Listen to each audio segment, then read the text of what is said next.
Welcome to Lok Talks. This is Dr. Lokesh, Bhatia. Today I'll be talking to you about another important technique of meditation.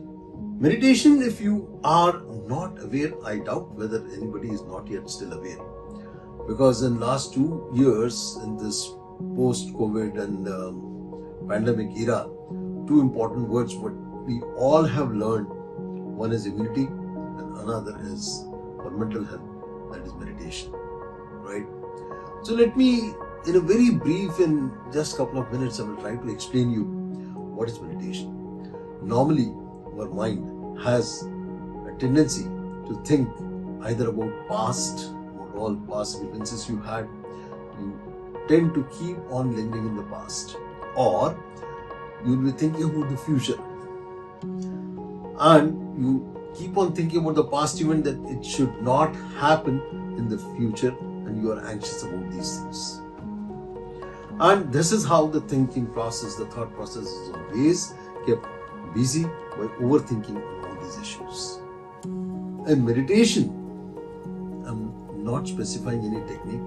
It may be mindful meditation, it may be Raj Yoga meditation, many kinds of meditation are in practice.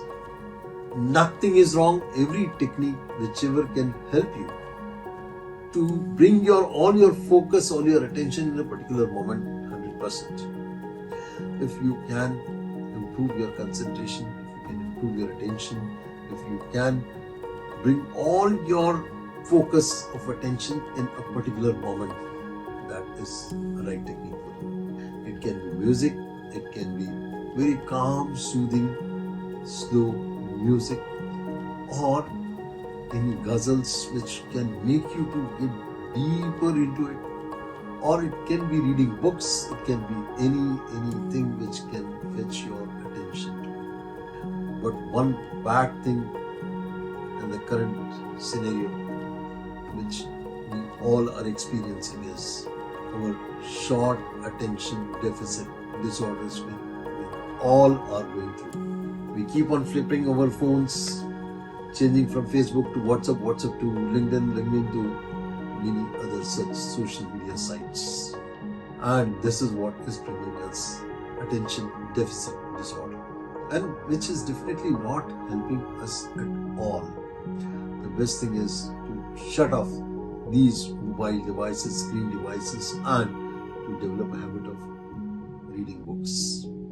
And if you find that you are just able to read a couple of pages and you want to get lost again in your mobile or screen is again fetching your attention, then you definitely need some meditation practice.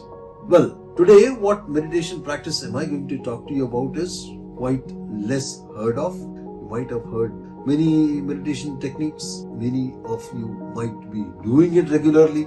Many of you might be happy with it. Keep going. But if not, then you can definitely think about considering what I am discussing about in this today's video. Yes, today I am talking to you about chanting meditation. Stick to this video till last and you are going to get a lot of insights in this video. How chanting meditation helps, what are the medical benefits, what are the psychological benefits, and what are the spiritual benefits. We'll be discussing in a short while. So, I'll be talking to you about chanting meditation. What are the medical benefits, what are the psychological benefits, and what are the spiritual benefits of chanting meditation. I'm not going to talk to you about what mantra, but yes, first, what are the benefits. Chanting is a therapy in psychological and psychiatric illnesses. In majority of the psychiatric illnesses, it has got a wonderful role to play. You must have heard of a common disorder, obsessive compulsive disorder. It helps in it a lot. The subconscious mind gets purified through chanting. The radiant energy from the name destroys the impressions in the subconscious mind, just as the sun destroys the feces as well as the odor on it. The radiance generated from chanting the Lord's name destroys the internal impurities. The subconscious mind gets purified, and as you are following your chanting practices. So developing a liking for chanting and purification of the subconscious mind According to the psychologist, the chanting God's name and that of a worldly object are quite similar. What a mother utters or hears about a child, several emotions get evoked in subconscious mind, like affection, happiness, worries, aspirations, etc. This is because the emotions associated with the name object that the child coexists. This activates constantly certain set of emotions. There is a powerful driving force in mother's life.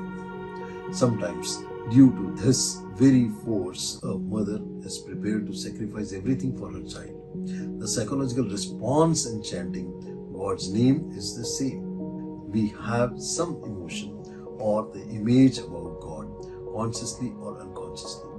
We also have some notion about God's qualities. We know from discussion about the benefits of God's grace, and the chanting His name is the tool to acquire it. Notion, that is bhav, that we are chanting the name of God, who has distinguished qualities, accompanies the name. Due to this spiritual emotion, the emotions such as respect, love, devotion for God, and the fear of wrong actions, etc., goes on increasing progressively. While undesirable emotions, on the other hand, keep diminishing. Thus, gradually, the subconscious mind gets purified. The next important point to understand is the reductions of the impressions. So, when chanting is going on, conscious mind does not accept the impulses coming from the centers of subconscious mind, like the desires and the instinct center, the likes and the dislike center, the temperamental characteristics and the intellectual center. When this continues for long, gradually the impressions in these centers starts decreasing and one experiences a calm state of mind. The new impressions do not develop. While chanting is happening, new impressions about other things do not develop in the subconscious mind. Chanting God's name is perhaps the best way in a conscious state to prevent new impressions from developing in the subconscious mind. Like in state of concentration, meditation, or samadhi, that which is the superconscious state of union with absolute God. All these impressions about the other things do not get created on the subconscious mind. Next important point is the elimination of desires by chanting. With chanting, the mind is less distracted by the attractions from outside world. When this strain of the mind reduces, the desires and the body awareness which attracts us to great illusion, that is Maya, automatically loses the strength and we are able to get engrossed in chanting. Instead of satisfying desires, the mind gets absorbed in chanting.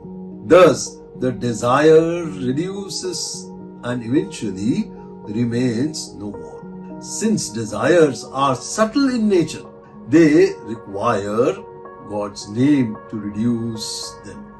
When desire reduces or no longer are there, we can remain in bliss or anand, which gives internal satisfaction, and that is far greater than satisfaction of any of the desires that arises from the mind. Next important point is chanting increases the introversion or the introspection ability, and both are which are necessary to imbibe the positive qualities which are within ourselves. Both these qualities start developing through the process of chanting. Chanting in the true sense only when we try to focus on becoming introverted. If we wish to observe whether the chanting is going on in the mind, we need to focus inward. That is, be spiritually introverted. the mind wanders and focuses on external stimuli due to its inherent nature and hence is not focused on chanting for long. Once we realize this, we should try to bring the mind back to the chanting. In this process, we become aware of thoughts or the personality defects which had prompted the mind to wander. This is introspection. Next important point is the chanting increases the concentration. As the subconscious mind gets purified due to chanting, the impulses coming to the conscious mind from the subconscious also reduces and the concentration increases. The way, and this is the way, any activity we do is done in more calm, concentrated and a perfect manner, leading to a more successful life and spiritual progress. Studying improved due to concentration brought about by chanting. After learning how to chant, and the young children are able to focus much more in spite of surrounding distractions, they will be able to focus on what they are supposed to do, and as they are able to do regular introspection and they are more introverted now. Next important point is chanting purifies your speech. When we are engaged in worldly talks throughout the day, we require and we reinforce impressions about great illusions in our subconscious mind, and that makes our mind more contaminated. Since chanting purifies our subconscious mind with its divine energy, this brings about a purification of our speech too. Benefits of chanting similar to those obtained from silence. A lot of people you must have heard about Maun Vrat. They keep fasting of keeping silent. So chanting God's name is a type of silence or a moan. Therefore, the following psychological benefits of the silence also will occur after chanting. That is, reduction in worldly problems. Most worldly problems arise from our speech, what we talk to others and what we talk to our own self. With practice of silence, they are naturally averted. Next important benefit of silence is we can avoid speaking lies. We can control over 6 internal foes. The 6 internal foes are basic defects that bind us to the material world and are responsible for our unhappiness. And they are passion, anger, pride, envy, greed and attachment. When emotions like anger, etc. are not expressed, we gradually gain control over them due to chanting. And let's summarize what all I said in today's stressful environment. Chanting leads to a stress-free life, which in turn leads to higher productivity, ability to assist others in a calm manner, increase in loving nature, decreases in selfishness and spiritual growth. So these are all the most important benefits of chanting. Well, regarding what mantra to chant, you can definitely stick to your own religion. If you will ask what I am chanting, you can connect me on the WhatsApp number and I can help you out to what mantra to chant and how many times to chant. We can talk definitely in person connection.